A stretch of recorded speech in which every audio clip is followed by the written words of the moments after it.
Hello friends, welcome back to my YouTube channel. जैसे कि हम लोग पढ़ रहे थे हंड्रेड इंपॉर्टेंट साइंस क्वेश्चन की एक सीरीज पढ़ रहे थे, जो कि एसएससी, यूपीएससी, रेलवे, बीएसएससी के तथा किसी भी एग्ज़ामों में जो कि जिसमें भी साइंस पूछा जाता है उन सभी एग्ज़ामों के लिए इम्पोर्टेंट है। चलिए तो स्टार्ट करते हैं।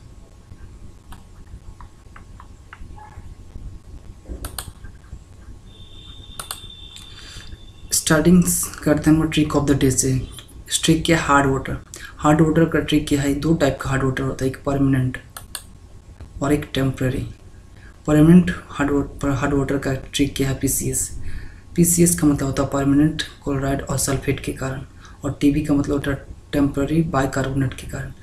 कैल्शियम और मैग्नीशियम का बाइकार्बोनेट होता है, कैल्शियम और मैग्नीशियम का क्लोराइड सल्फेट आयन होता है। तो ये जो कैल्शियम और मैग्नीशियम दोनों प्लेसेस पे है, यहाँ पे भी, बट जो डिफर करता है वो क्लोराइड और सल्फेट के कारण, क्लोराइड सल्फेट और बाइकार्बोनेट के कारण। तो ये ट्रिक से आपको इजीली आप फाइंड कर सकते हैं आंसर को, और सही आंसर कर सकते हैं। चलिए तो नेक्स्ट देखते हैं। नेक्स्ट है question, on which principle does the hydraulic lift works? किस प्रिंसिपल से हाइड्रोलिक लिफ्ट जो है वो वर्क करता है? इसका सही आंसर होगा पास्कल्स लॉ। चलिए तो इसका ऑप्शंस को डिस्कस कर लेते हैं। Pascal's law: if two points in a liquid have a same height or depth, then acts same pressure in both point। मतलब किसी लिक्विड के अगर सेम पॉइंट पे हाइट अगर सेम हो तो उन दोनों पॉइंटों का जो आपका प्रेशर है वो सेम रहेगा। ये सिंपली पास्कल्स लॉ कहता है। आर्किमिडीज प्रिंसिपल क्या कहता है? A body when wholly or partially immersed in a liquid experience an upward force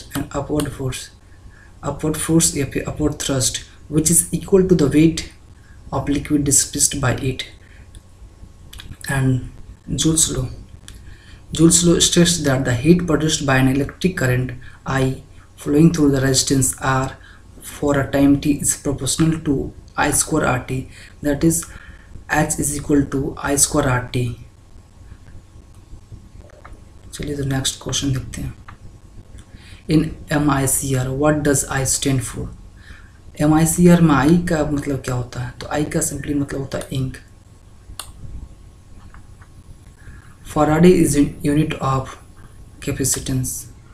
Faraday किसका यूनिट होता है? कैपेसिटेंस का। Farad is unit of capacitance. One farad क्या होता है? One coulomb per volt. One farad is defined as the capacitance of capacitor which is requires a charge of 1 coulomb to establish a potential difference of 1 volt between its plates। ठीक, चलिए। Rate of change of momentum is dash. Rate of change of momentum को क्या कहते हैं? Area, pressure, force and velocity. इसका सही answer होगा force. ये बहुत फेमस क्वेश्चन है, सभी एग्जामों के लिए बहुत फेमस क्वेश्चन है। The rate of change of momentum is called force. और यही न्यूटन्स का जो सेकंड लॉ ऑफ मोशन है वो भी यही कहता है। The rate of change of momentum is directly proportional to force applied on it, that is force. Force क्या होता है? Force is defined as the rate of change of momentum. Force is a push and pull motion, and any interaction which, when unopposed, will change the motion of an object. It causes an object with a mass to change its velocity. SI unit of force is Newton। ये यहाँ से भी question बनता है, SI unit of force क्या होता है? Newton. The phenomena which cause mirage is। Mirage कौन सी फिनोमिना से होता है? Total internal reflection, diffraction and polarization या फिर इंटरफेरेंस। तो इसका सही आंसर होगा टोटल इंटरनल रिफ्लेक्शन।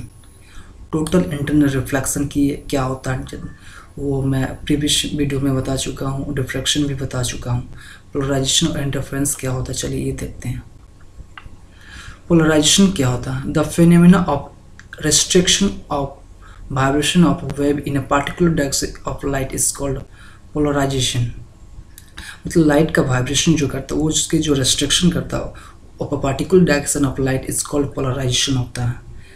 ठीक है, चलिए इंटरफेरेंस देखते हैं।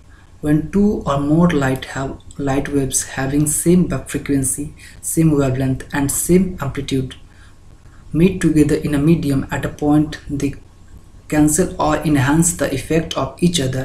At that point, this phenomenon is called the interference of light waves. There are two types of interference of light. Sorry, ये आपको बाद में पढ़ा दिया जाएगा कितने टाइप का लाइट ऑफ इंटरफेरेंस होता है. Which device is used to measure the depth of ocean? मतलब समुद्र महासागर को जो मेजर किया जाता है उसका डेप्थ, वो कौन से डिवाइस से किया जाता है? तो इसका सही आंसर होगा फेदोमीटर.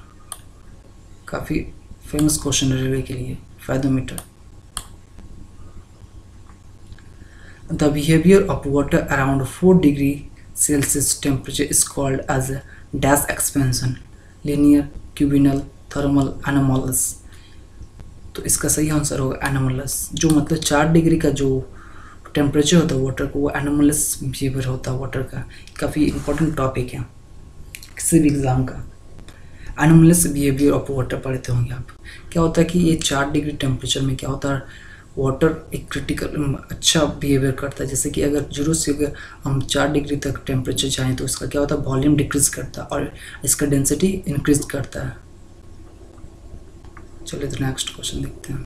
एनोमलस बिहेवियर क्या होता है? The anomalous expansion of water is an abnormal property of water.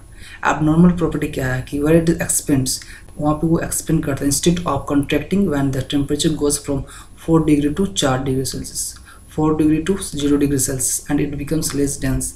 मतलब 4 से अगर हम लोग 0 डिग्री की तरफ जाएं तो ये एक्सपेंड करता है, ना कि कॉन्ट्रैक्शन करता है. और जैसे ही हम लोग 0 से 4 डिग्री की तरफ जाए तो ये क्या करता है, कॉन्ट्रैक्शन करता है. मतलब सिकुड़ जाता है इसका वॉल्यूम और इसका डेंसिटी क्या होता है, बढ़ जाता है. ऐसा क्यों होता है? हाइड्रोजन बॉन्ड के कारण होता है.